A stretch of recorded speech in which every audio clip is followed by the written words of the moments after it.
Seattle Seahawks cornerback Richard Sherman is running his mouth again.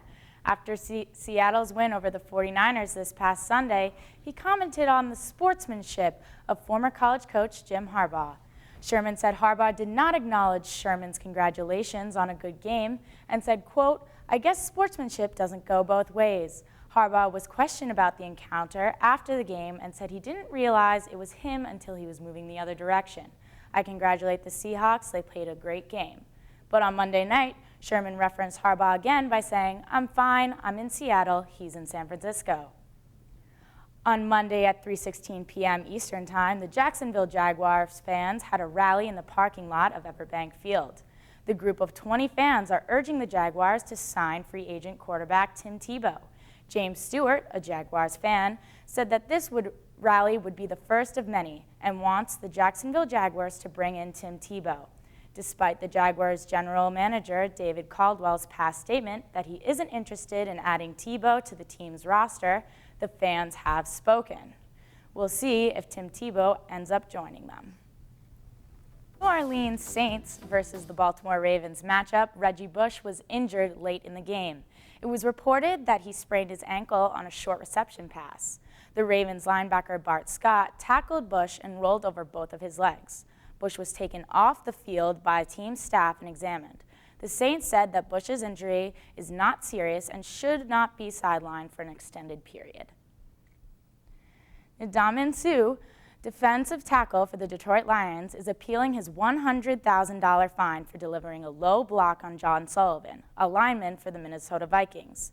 The hearing had been rescheduled from last Friday to this upcoming Tuesday. If Suh's fine is not repealed, then it will be the biggest in league history without a suspension tacked on. Suh's track record for playing a clean game is not exactly perfect. In the past, he has received a 2-game suspension in 2011, roughing multiple quarterbacks, as well as a $30,000 fine. The Wisconsin-Arizona game had one of the most bizarre and interesting endings college football has ever seen. The Wisconsin Badgers had forced Arizona State to punt with 1 minute 36 seconds left in the game and quickly marched down the field. With 18 seconds left in the game and trailing by 2, the Badgers had made it all the way down to the Sun Devils' 13-yard line. The Badgers had hoped for a field goal attempt by kicker Kyle French, and therefore Wisconsin quarterback Joel Stave was to take a knee. However, Stave was knocked by a lineman and ended up placing the ball down on the 15-yard line. He looked to the referee to make sure the play was dead, but the clock continued to wind down, resulting in an Arizona State win over the number 20 ranked Badgers. Epileptic Minnesota coach Jerry Kill suffered from a seizure on Saturday night just before the half of the Western Illinois game.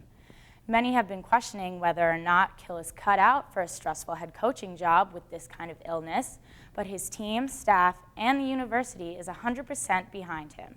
According to the athletic director, Norwood Teague, Kill is very open about his condition and has been working with doctors to control his epilepsy. He is expected to return to practice later today. It seems this does not interfere with his coaching, considering the Gophers went on to beat Western Illinois 29-12. Five-time MLB All-Star Todd Helton is set to retire with 17 years of experience in the league. Helton is calling it quits at the age of 40. His last game at Coors Field is scheduled for September 25th against the Boston Red Sox, and his final career game will be September 29th at the Los Angeles Dodgers. Helton had a career of 367 homers, 1,397 RBIs, and 1,394 runs. In an interview before Sunday's game, he said, "I'm 40. It's time to go. It's a young man's game."